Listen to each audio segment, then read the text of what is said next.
Topik hari ini adalah mengetahui akan kehendak Tuhan. Nah, sebagai orang Kristen Alkitabiah, ya, kita sering bertanya-tanya di dalam hidup ini, apa yang Tuhan ingin saya lakukan? Dan untuk melakukannya atau melakukan kehendaknya di dalam hidup saya. Kemana kita harus mencari dan mengetahui akan kehendak Tuhan bagi hidup kita? Nah, mungkin ada yang berpikir, ya ada yang berpikir ya, oh aku harus menjadi orang yang baik, orang Kristen yang baik, oh itu bagus. Aku harus hidup menjadi orang Kristen yang bermoral baik, ya bagus. Ya, orang yang berbuat baik kepada orang lain bagus. Ya berbakti kepada orang tua itu bagus. Tidak berbuat jahat tentu kepada yang lain. Tidak mencelakakan orang yang lain dan seterusnya. Saudara, memang seharusnya kita ya orang percaya, apalagi manusia yang di atas bumi ini ya kan, harus melakukan yang baik gitu kan kepada yang lain gitu. Namun demikian ya, sebagai orang Kristen yang diselamatkan, kita ingin lebih mengetahui apa yang dikehendaki Allah di dalam hidup kita dan melakukan kehendaknya di dalam hidup kita. Yesus Kristus menyatakan dirinya kepada murid-muridnya bahwa kedatangannya ke atas bumi ini bukan kehendaknya, tapi kehendak Bapa dan melakukan kehendak Bapa surgawi. Nah, ketika Yesus berjumpa perempuan Samaria di sumur dan juga bertemu dengan penduduk Samaria karena perempuan Samaria itu menceritakan kepada mereka dia telah menemukan Kristus di sumur itu. Di Yohanes 4:34 Yesus berkata kepada murid-muridnya, makananku katanya, ialah melakukan kehendak Dia Bapa yang mengutus aku dan menyelesaikan pekerjaannya. Ini adalah tujuan utama kedatangan Tuhan Yesus Kristus ke atas bumi, tentu kepada umatnya pilihannya. Yesus menyatakan kedatangannya ke dunia bukan melakukan kehendak dirinya sendiri. Saudara bisa lihat juga di Yohanes pasal 5:30. Sebab aku tidak mencari kehendakku sendiri, melainkan kehendak Bapa yang telah mengutus aku. Nah, kita sampai di teks yang yang telah kita baca Yohanes 6:38 sangat jelas di sana Saudara-saudara. Aku turun dari surga bukan untuk melakukan kehendakku sendiri, tapi kehendak Dia yaitu Bapa yang mengutus aku. Dan inilah kehendak Bapa. Nah, perhatikan ada kehendak, the will of the Father kan yang telah mengutus aku, yaitu dari semua yang Dia telah berikan kepadaku, aku tidak akan kehilangan satupun, tapi akan membangkitkan kembali pada hari terakhir. Dan inilah kehendak Dia yang mengutus aku, yaitu setiap orang yang melihat anak, kata melihat aja, dan percaya kepadanya, boleh mempunyai hidup yang kekal. Dan aku akan membangkitkan dia pada hari terakhir. Saudara-saudara yang saya kasih dalam Tuhan Yesus, Allah Bapa pasti senang dia. Jika kita, kata kita itu adalah orang yang percaya, melakukan kehendaknya di atas bumi ini. Oh ya, kita harus jujur di dalam hidup kita ini. Kadangkala kita tidak melakukan kehendak Bapa atau kehendak Tuhan, melainkan melakukan kehendak diri kita sendiri. Mungkin kita bisa berdalil mengatakan bukannya aku yang mau melakukan, tetapi kedaginganku yang muncul. Memang Paulus juga mengatakan itu di Galatia 5. Kita mempunyai dua apa yang selalu bentrok, keinginan roh dan keinginan daging kita. Ya seringkali kedagingan kita lah yang muncul. Nah, kita harus jujur mengatakan itu bisa terjadi. Ini membuktikan kepada kita bahwa kita memang harus selalu dipimpin Roh Kudus. Jangan dipimpin oleh kedagingan kita. Manusia yang telah diselamatkan, kita yang telah diselamatkan oleh darah Kristus, memang posisi kita telah berubah. Tetapi Tuhan belum mencabut ya semua daging kita itu. Daging kita. Ya kan? Bisa kita berbuat kesalahan. Membuktikan kita manusia yang tidak sempurna.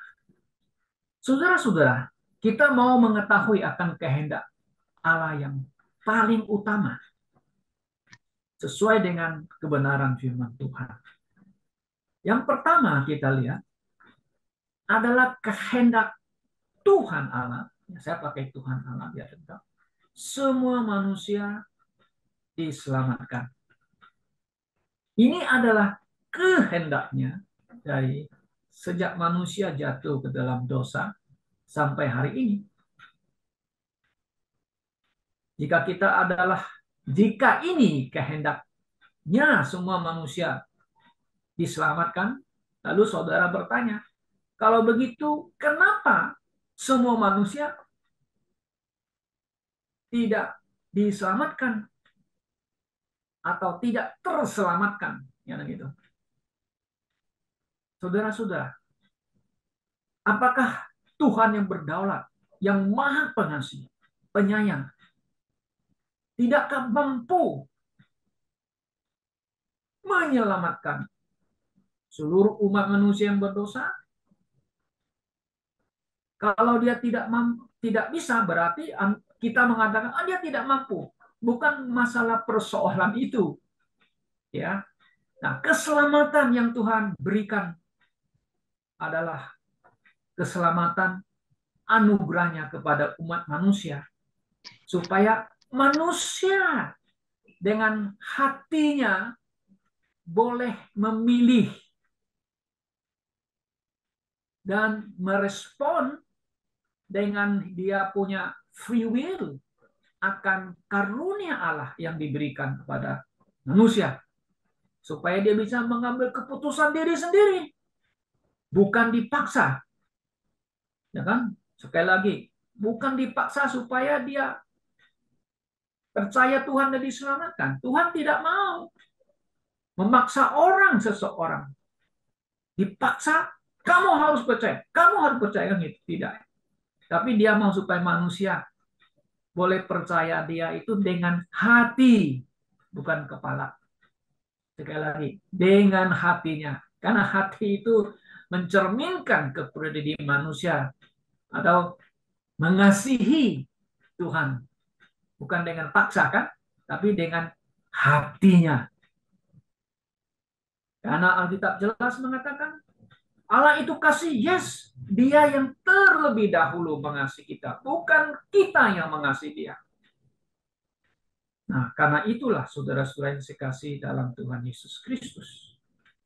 Ini adalah kehendak daripada Allah, semua manusia.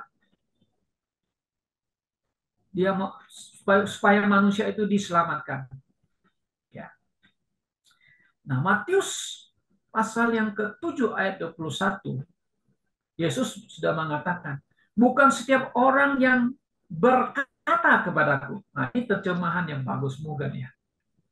Kalau TB itu berseru, harusnya berkata. Ada orang, aku percaya kan, bukan berseru. Itu aku percaya atau aku berkata. Ya. Bukan setiap orang yang berkata kepada Yesus ya, Tuhan akan masuk ke dalam kerajaan surga. melainkan dia yang melakukan kehendak Bapakku yang di surga.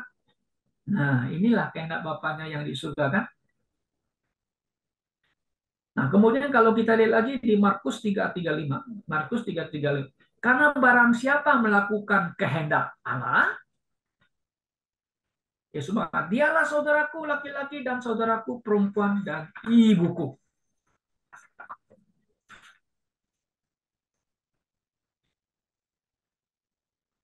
Jika kita bandingkan dengan 1 Yohanes 2:7, dan dunia ini lenyap bersama dengan hawa nafsunya.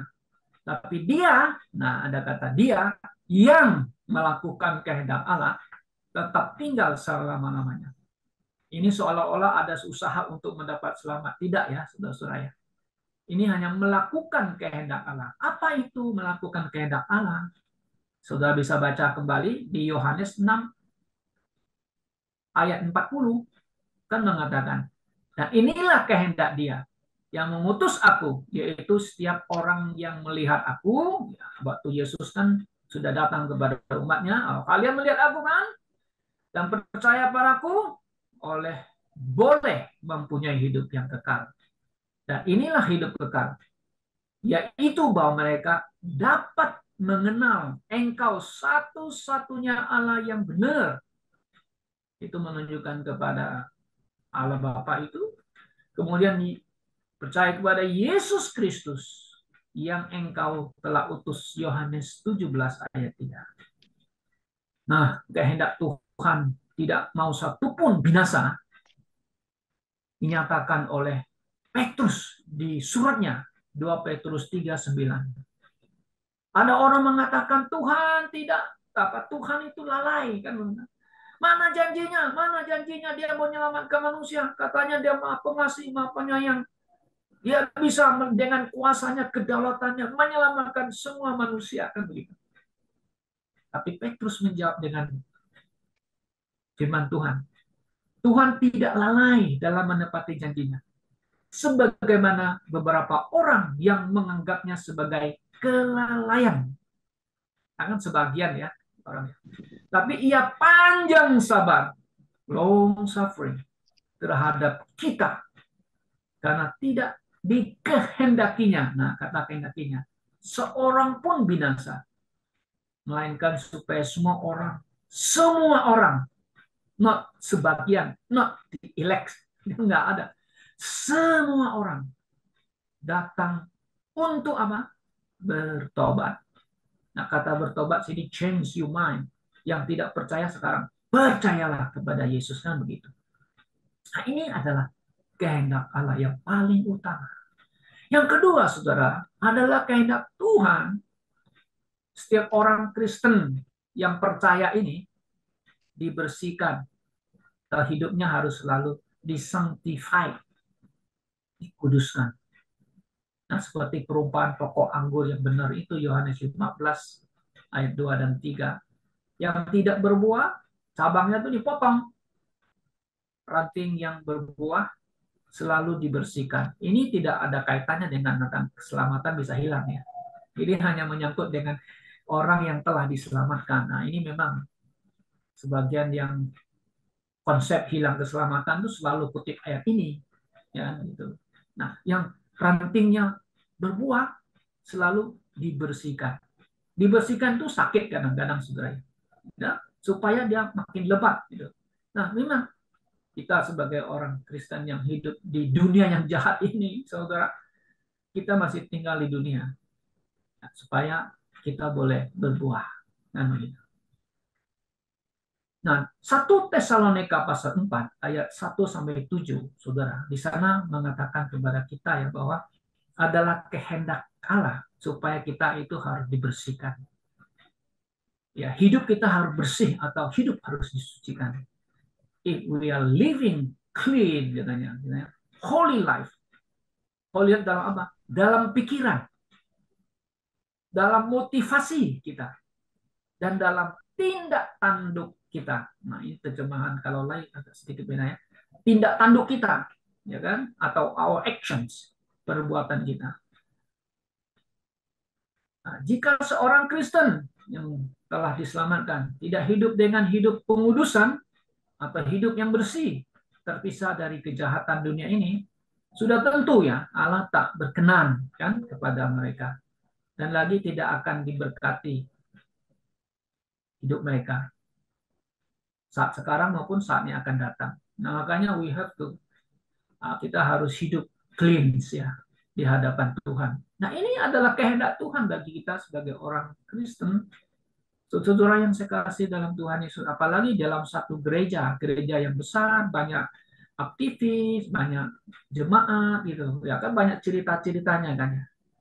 Orang-orang kan cerita itu di sanalah banyak terjadinya perselingkuhan di antara aktivis-aktivis gereja. Saya tidak menuduh, saya ada pendeta yang punya satu yayasan counselor di BSD ya, selalu mengkonsul orang-orang aktivis yang jatuh dalam dosa. Itu terjadi dalam gereja. Kemudian yang ketiga, saudara, adalah kehendak Allah, Tuhan. Bahwa kamu mengucap syukur kepada Allah dalam segala hal di dalam Yesus Kristus. Give thanks to the Lord, ya. Give thanks. 1 Tesalonika 5:18 sangat jelas mengatakan, memberikan kita nasihat. Dalam segala hal, ucapkanlah syukur, give thanks. Sebab ini adalah kehendak Allah di dalam Kristus Yesus bagi kamu. Pada umumnya orang yang beragama, ya kan, juga diajarkan kepada umatnya harus selalu bersyukurlah dalam hidup ini, jangan gitu. Kalau orang Tionghoa kata kanxie tian katanya, kanxie tian, xie katanya kepada tian. Tian itu langit ya. Selalu mengatakan tian. Kalau akong-akong kita kan sudah di rumah, kan si tian katanya. Dia pergi keluar, pegang-pegang, pai-pai-pai. Tian, tian, dia ke langit itu ya. Kan tian. Nah, yang lain mengatakan, ya syukur kepada Tuhan, tanda kutip, yang Maha Esa. Kan begitu ya. Nah, mereka bisa mengucap syukur juga ya. Apalagi kita orang yang percaya diselamatkan, saudara kan. Ya, kita harus melebihi dari mereka. Tapi kita mengucap syukurnya beda dengan mereka. Karena kita bersyukur kepada Allah Bapa di dalam Kristus Yesus. Nah, ini yang beda dengan kita. Nah, kita bersyukur di mana? Di dalam Kristus Yesus. Utamanya kita bersyukur. Thank you Lord for salvation. Betul nggak kan? Selalu kita doakan. Terima kasih keselamatan yang kami dapatkan hanya dengan iman kepada Yesus Kristus. Di mana Yesus Kristus mati di salib menanggung dosa saya. Yang mati menggantikan saya. Oh, kita mengucap syukur itu yang utama ada keselamatan. Tentu di dalam kehidupan kita sehari-hari. Dalam segala hal apapun yang terjadi, Paulus mengatakan, give thanks. Nah, ini tidak gampang. Pada waktu kita senang-senang, waktu kita tidak susah, kita pandai dalam arti kita mengucap syukur. Tapi pada waktu kita mengalami agak sedikit sulit, agak sedikit yang lain. Apa ada juga yang memang sulit benar, ada yang sangat sulit lagi kan? Kan ada ukuran-ukuran ya, saudara ya. Apalagi mereka yang teraniaya oleh karena iman, wah itu sangat sulit punya, bisa mati, keluarga bisa dibakar seperti di India. Wah, kalau kita di negara maju, ya kita masih belum seperti mereka yang dianiaya di China, di Korea Utara, harus dipenjara. Saudara-saudara, kita bersyukur dalam segala hal. Berkat yang kita terima, ya, count your blessing, kata ada satu pujian ya. Hitunglah berkat-berkat, coba dihitung-hitung. Ya, saya hitung-hitung selama melayani Tuhan hampir 30 lebih, hampir masuk 40. Memang ada susah, ada. Ada hal-hal yang sulit pergumulan, ada. Saya harus mengakui jujur. Ada. Tapi puji Tuhan. Kadang-kadang pikir, aduh capek. Tuhan, ini melayani Tuhan nggak gampang. Kalau kita menegakkan ajaran yang betul-betul ajaran yang solid, ajaran yang berbeda dengan yang lain, memang itu tantangan berat. Kita akan kehilangan persaudaraan. Oh ya, itu yang saya alami sekarang. I have no friends, but you are my friend. Saudara-saudara yang ada di online itu, you are my friends. Ya, Anda adalah bukan hanya jemaat ya, tapi juga friends. Saya anggap friends. Kita bisa bersekutu, kita punya pandangan yang sama. Ingin fight for the faith, ya, iman yang benar. Ya saya kehilangan banyak teman-teman saya, banyak teman saya. Tapi saya tidak ada masalah. Ya hanya saya dulu kan kalau dulu kan sering diundang-undang khotbah. Kalau sekarang Pak Daniel sudah lain katanya. Ya memang lain dalam hal apa? Memang sikap harus kita tidak kompromi dengan sinkretisme ataupun doktrinnya. Nah, ini memang nggak gampang sudah ya. You nggak jangan ikut saya. Kalau ikut saya ya memang kita akan kehilangan teman-teman yang lain. Gitu. Nah, Paulus juga mengatakan di Efesus pasal 5:20. Dengan mengucap syukur senantiasa atas segala sesuatu kepada Allah dan Bapa di dalam nama Tuhan kita Yesus Kristus. Mengucap syukurlah apakah itu baik dan tidak baik. Wow, kadang-kadang kita perlu bergumul ya dalam hal yang tidak baik. Kita merenungkannya, ya, mengintrospeksi diri, mengapa Tuhan bisa, gitu kan? Puji Tuhan, firman Tuhan memberikan penghiburan. Firman selalu menghibur kita waktu kita membaca dan merenungkannya. Roma 8 ayat 28, ayat yang terkenal yang perlu kita hafal. Sebab Allah turut bekerja dalam segala hal. Ya, bagi mereka yang mengasihi Dia kan. Apalagi Tuhan berjanji Dia ada bersama dengan orang-orang yang percaya. Apalagi Roh Kudus, ya kan? Ada dwelt in our hearts kan? Karena tubuh kita adalah baik Roh Kudus.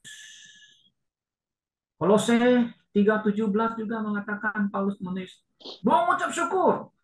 Nah, ada beberapa ayat, hampir 3 ayat ini ya, yang Paulus sudah mengatakan give thanks to the Lord, to the Lord ya.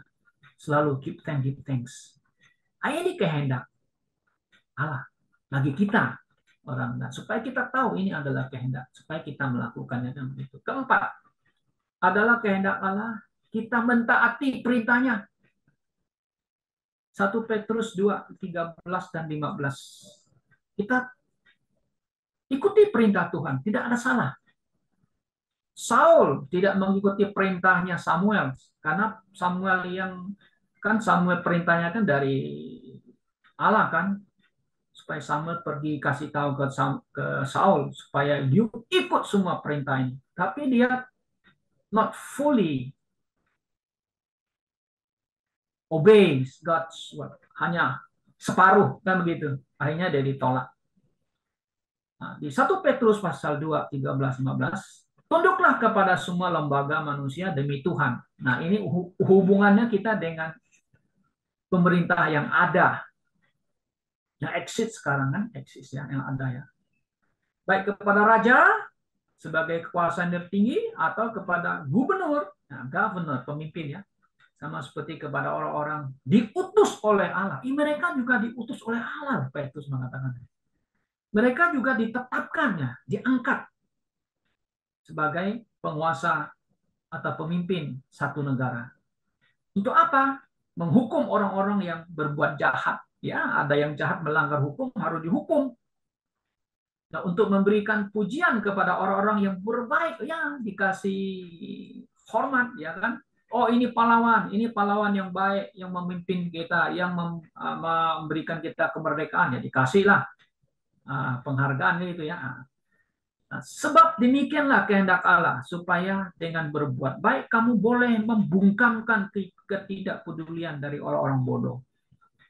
Di Roma pasal 13 juga menghendaklah setiap jiwa, nah jiwa itu setiap orang tunduk kepada kekuasaan yang lebih tinggi.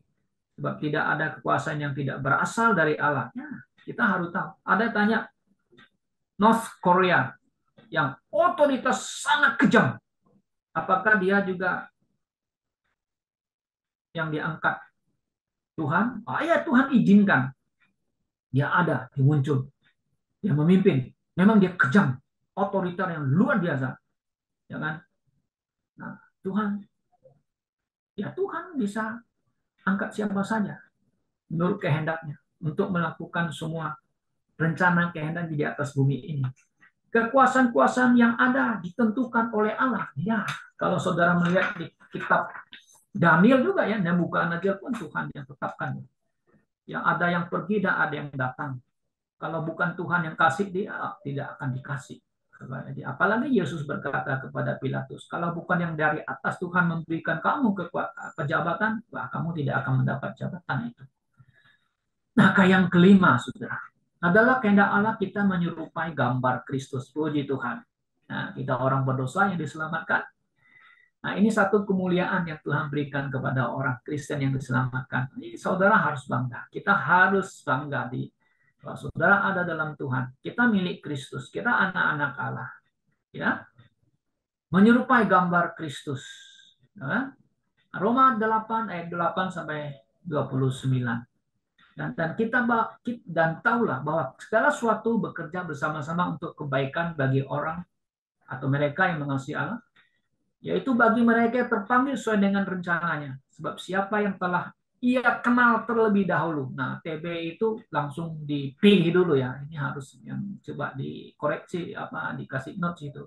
Dia kenal terlebih dahulu untuk menjadi serupa dengan gambaran putranya, supaya ia menjadi yang sulung di antara banyak saudara. Ya kan? Maksudnya apa? Segambar. Nah, Yesus mati. Yes, kita mati bersama Kristus kan di Galatia ya. Dan Yesus bangkit, kita bangkit bersama Kristus. Yesus dimuliakan. Yes, nanti satu hari kalau kedatangan penyataan Tuhan, kita juga akan dimuliakan. Tapi yang duluan dimuliakan tuh Yesus. Yang dibangkitkan terlebih dahulu tuh Yesus. Makanya dia sulung. Kan? Lalu kita tidak boleh ambil kemuliaan daripada Tuhan Yesus. Dia yang sulung, dia yang utama, dia yang pertama. Ya, saudara-saudara yang kasih dalam Tuhan Yesus Kristus. Nah, kita akan menyerupai gambar Kristus. Puji Tuhan. Nah, Efesus 4, 13, 15. Ya, di sini mengatakan ya, sampai kita semua katanya mencapai kesatuan di dalam iman dan pengetahuan tentang Putra Allah, menjadi orang-orang yang sempurna hingga seluruh ukuran dari kepenuhan Kristus. Ya, nanti bukan sekarang di bumi nggak bisa kita sempurna. Nanti Tuhan Yesus datang sempurna. Kita semua akan sempurna. Oke. Nah, yang terakhir keenam adalah kehendak Allah untuk kamu mengetahui akan kehendaknya ya. Nah, dalam hidup ini kan kita cari apa kehendak Tuhan. Saya juga bertanya-tanya, apa yang harus kita buat ya? Sesuai dengan kehendak Tuhan dan melakukan kehendaknya. Efesus 5:17. Oleh karena itu janganlah menjadi bodoh katanya. Tapi berusaha untuk mengerti, mengerti apa? Apa yang menjadi kehendak Allah di dalam hidup kita ya. Nah, jangan mabuk-mabuk gitu kan. Ya, jangan bergumul dalam dosa kan gitu. Jangan bergaul dengan dunia ini ya kan. Jangan mencintai dunia ini. Tapi kita boleh hidup menikmati dunia ini, boleh. Boleh dapat uang banyak, enggak masalah. Nggak ada masalah itu. Yang penting kita jangan ikut arus zaman yang menyerong, yang membawa kita kepada menentang Tuhan, ya, melawan Tuhan. Itu yang kita tidak mau. Ya, adalah kehendak Allah bagi kamu mengetahui akan kehendaknya. Tuhan bukan hanya mau kita mengetahui perintah mengenai akan kehendaknya, tapi ia juga ingin kita mengetahui kehendaknya di dalam rencana kehidupan kita dan pilihan kita sehari-hari di bumi ini. Anda mau buat apa? Mau berencana apa? Nah, itu kan kita selalu tanya, Tuhan, saya mau begini-gini, Tuhan, saya mau begini. Ya, enggak masalah. Ya, kita boleh mencari kehendak Tuhan. Apakah itu kehendakmu? Ya kan begitu. Apalagi yang belum menikah kan? Bertanya, Tuhan, saya mau mencari pendamping hidup. Yang harus bagaimana? Tentu saudara akan berdoa pasti yang harus seiman kan? Kalau kita orang yang diselamatkan sudah pasti.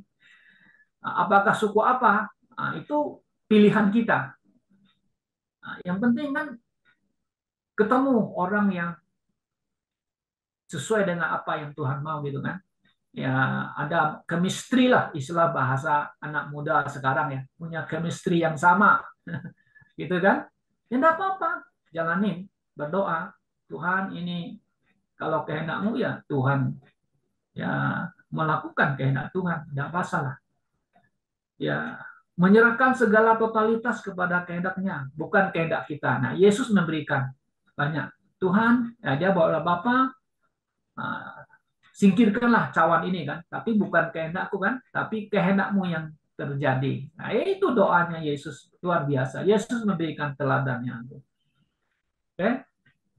Menyatakan bahwa Tuhan menyadari akan Tuhan kehendaknya di dalam kehidupan kita sehari.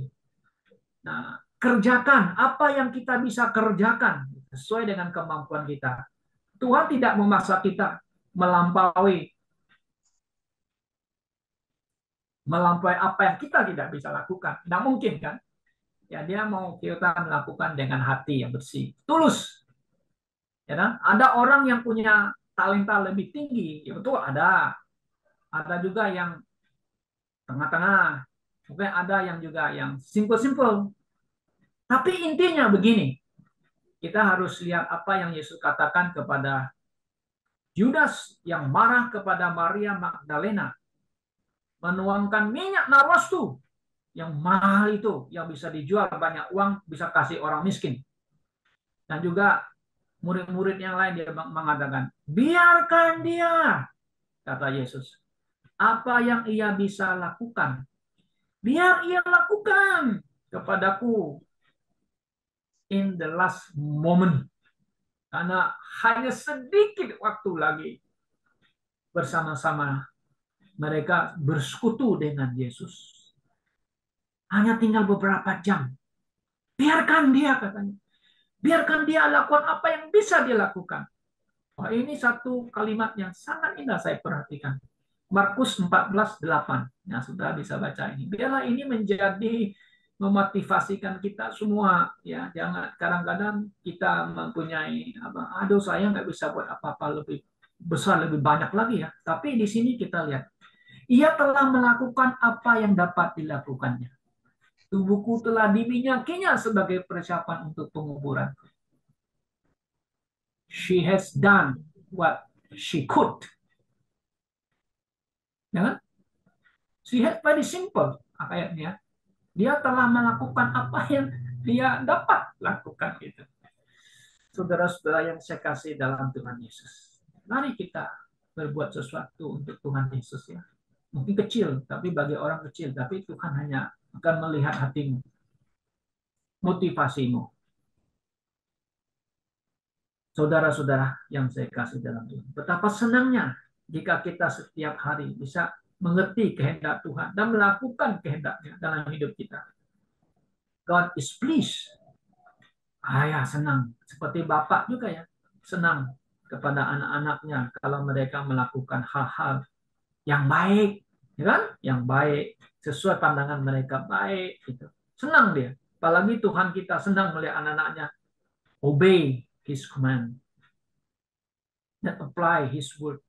Bukan hanya pendengar kan, tapi juga pelaku firman Tuhan. Ini yang Tuhan senang juga kita. Kiranya Tuhan menolong kita.